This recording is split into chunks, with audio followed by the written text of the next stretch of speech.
안녕하세요, 제이제입니다. 오늘은 애프터 확률을 높이는 소개팅 꿀팁 탑5에 대해서 말씀드려 볼게요. 구독과 좋아요, 알람 설정까지 해주실 거죠? 그럼 바로 시작할게요.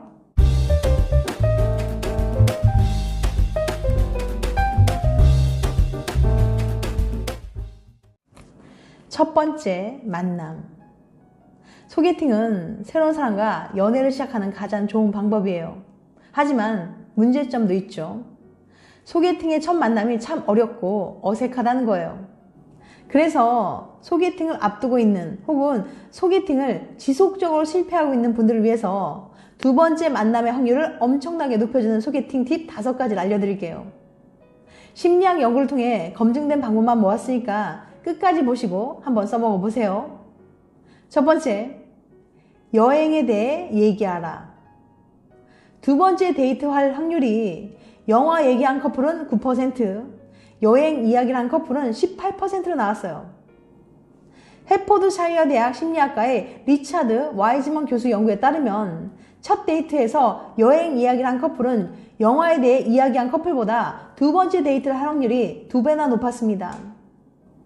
가장 좋았던 여행이나 앞으로 가고 싶은 여행지에 대한 이야기를 하면 기분 좋은 경험이 떠올라서 상대방을 더 매력적으로 보는 경향이 발견되었다고 합니다. 그에 반해서 영화 이야기는 남자는 액션 영화, 여자는 뮤지컬 영화 등 남녀의 선호가 많이 차이가 나기 때문에 오히려 호감도를 감소시키는 효과가 있다고 해요. 두 번째, 공통점을 찾아라. 공통점 찾기는 호감도를 높이는 가장 좋은 방법입니다. 사람은 자신과 비슷한 사람에게 호감을 갖는 본능을 가지고 있는데 심리학에서는 이것을 동종선호라고 불러요. 예를 들어서 같은 학교, 같은 지역, 같은 취미 같은 거죠. 하지만 그 중에서도 가장 강력한 동종선호는 같은 걸 싫어하는 거예요. 미리 상대방에 대한 정보를 알 수 있다면 같이 무언가를 싫어하는 걸 공유해 보세요. 빠르게 가까워졌다는 걸 느낄 수 있을 겁니다. 세 번째, 소개팅 전후 대화를 비교해봐라. 소개팅 후 대화는 두 사람의 관계를 가늠해 볼 수 있는 가장 좋은 수단입니다. 첫 번째 만남이 얼마나 좋았는지에 따라 소개팅 전과 후의 대화는 급격한 차이를 보이거든요. 이걸 비교해보면 그 다음 데이트를 할 수 있을지 없을지, 첫 번째 데이트가 얼마나 좋았는지, 두 사람의 관계가 발전할 수 있을지 제법 정확하게 예측할 수 있어요. 카톡창을 열거나 카톡 대화를 텍스트 파일로 출력해서 첫 데이트 이전의 대화와 이후 대화의 메시지 양, 길이, 말투, 주제를 비교해 보세요. 예를 들어서 말을 걸을 때 답장 시간이 평균적으로 길어졌는지 짧아졌는지 비교해 본다거나, 전반적으로 친할수록 답장 시간이 짧아지는 경향이 있어요. 스티커나 이모티콘이 늘어났는지 보는 것도 좋습니다. 그 이외에도 말투가 더 편안해졌다든지, 이전에 비해 특별한 요건이 없어도 연락을 하게 됐다는지 등 다양한 변화를 살펴보세요. 네 번째, 위험한 주제도 괜찮다. 보통 소개팅 같은 자리에서는 논쟁적이고 위험한 대화 주제는 피하라는 얘기가 있습니다. 처음부터 너무 깊은 얘기를 하면 불편해질 수 있으니까요. 하지만 심리학 연구를 보면 꼭 그렇지만은 않습니다. 듀크 대학 행동경제학자인 댄 에이어리 교수 연구에 따르면 연애를 얼마나 했는지, 마지막으로 헤어진 게 언제인지, 누군가의 마음을 아프게 한 적이 있는지, 동성애에 대해 어떻게 생각하는지 등 다소 위험한 주제에 대해 얘기한 남녀가 날씨나 디저트, 스포츠와 같이 안전한 주제에 대해 얘기한 남녀보다 더 좋은 시간을 보내고 다음 데이트로 이어질 확률이 높았다고 해요. 이유는 간단합니다. 지겹고 재미없는 대화보다는 좀 위험해도 흥미로운 대화가 두 사람을 훨씬 가깝게 해주기 때문이에요. 다섯 번째, 일방적인 대화를 피해라. 보통 첫 데이트는 서로에 대한 정보가 많이 없는 상태에서 이루어집니다. 이럴 때일수록 기본적인 대화와 에티켓을 지켜야 해요. 대화는 주고 받는 거예요. 나만 너무 얘기해도 안 되고 얘기를 안 하고 너무 듣기만 해도 안 됩니다. 적절한 이야기와 리액션, 중간중간 주제에 대한 상대방의 의견과 선호를 물어보세요. 대화의 기본만 지켜도 반은 먹고 들어가는 거라고요. 소개팅에서 대화할 때 절대 하면 안 되는 행동. 이번에는 남자분들이 소개팅할 때 쉽게 빠지는 함정을 하나 알려드리려고 해요. 상대와 이야기하다 대화가 끊기면 일단 냅다 질문부터 던지게 되잖아요. 예를 들어 볼게요. 소개팅녀와 대화하다가 침묵이 감지된 상황이에요. 영화 좋아하세요? 매운 음식은요? 혹시 그 드라마 보셨어요? 이렇게 마구마구 질문을 투척하는 거죠. 그런데 이렇게 열심히 질문을 하는 게 소개팅에 정말 도움이 되는 행동일까요? 질문 많은 남자 별로예요.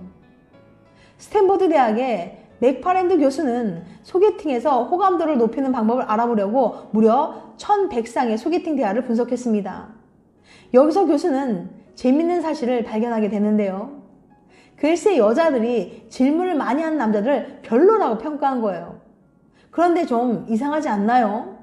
원래 사람들은 자신에게 열심히 질문하면서 자신을 궁금해하는 사람에게 호감을 느낀다고 하잖아요. 그런데 이 연구에서는 반대의 결과가 나온 겁니다. 도대체 왜 그런 걸까요? 질문이 독이 될 때. 소개팅 대화를 분석해본 맥파랜드 교수는 고개를 끄덕일 수밖에 없었어요. 대부분의 대화가 이런 식이었거든요. 남자: 아, 그럼 전공은 뭐 하셨어요? 여자: 저 미술 전공했어요. 남자: 아, 그러시구나. 그럼 미술 되게 잘하시겠어요? 여자: 아, 네, 뭐 어느 정도요. 그리고 또 침묵이 흐르죠. 그러자 남자가 또다시 질문합니다. 남자: 형제관계는 어떻게 되세요? 여자: 전 여동생이 하나 있어요. 남자: 아, 그러시구나. 여동생 좋으시겠다. 여자: 네, 뭐. 또 침묵이 흐릅니다. 남자: 고향은 어디세요? 또 이렇게 질문하는 거죠. 아, 어떤 상황인지 대충 감이 오시죠? 압박 면접. 물론 남자들이 바보라서 이런 실수를 하는 건 절대 아닙니다. 보통 남자들은 소개팅에서 대화를 리드해야 한다는 책임감을 엄청 크게 느끼거든요. 문제는 이렇게 압박을 느낄 때는 좋은 질문이나 대화 주제를 떠올리기가 더더욱 어려워진다는 거예요. 마치 압박 면접을 볼 때처럼 머릿속이 하얘져서 아무 말이나 떠오르는 대로 던지기 쉬운 거죠. 이렇게 전혀 흥미롭지 않은 기계적인 질문을 던지고 나면 두 사람에게 또다시 침묵이 찾아옵니다. 이 과정이 몇 번 반복되면 소개팅 분위기는 더 이상 회복될 수 없는 수준이 될 거예요. 차라리 질문을 적게 하니만 못한 결과인 셈이죠. 그럼 소개팅 자리에서 아무 질문이나 하지 않으려면 어떻게 해야 될까요? 첫째, 일단 정신을 바짝 차리고 이전의 대화를 곱씹으면서 추가 질문해야 해요. 여자의 답변에서 새로운 얘기거리를 찾는 거죠. 예를 들어서 아까의 상황에서 남자가 아, 그럼 전공 뭐 하셨어요? 여자: 저는 미술 전공했어요. 이런 대화가 오갔다면 그 다음엔 이런 질문을 던지는 거예요. 남자: 저는 예술적 감각이 있는 분들이 그렇게 신기하더라고요. 전시 같은 것도 자주 가시나요? 여자: 네, 전시도 자주 가는 편이에요. 남자: 그럼 제일 최근에 본 전시가 뭐예요? 쉽지는 않겠지만 상대의 말과 감정에 집중한다면 새로운 질문을 계속 떠올릴 수 있을 거예요. 둘째, 그래도 도무지 좋은 질문이 떠오르지 않는다면 차라리 잠시 화장실을 다녀오세요. 상대와 마주 앉아 있는 것 자체가 큰 압박으로 느껴질 때는 잠시 그 상황을 벗어나는 게 낫거든요. 화장실에서 그녀와의 대화를 돌아보면서 앞으로 어떻게 대화를 이어가면 좋을지 침착하게 생각해 보는 거죠. 여러분의 성공적인 연애를 응원합니다. 지금까지 애프터 확률을 높이는 소개팅 꿀팁 5가지에 대해서 말씀드렸어요. 다음엔 더 재밌고 유익한 영상을 찾아뵐게요. 끝까지 시청해주셔서 감사합니다. 다음에 또 봬요. 안녕.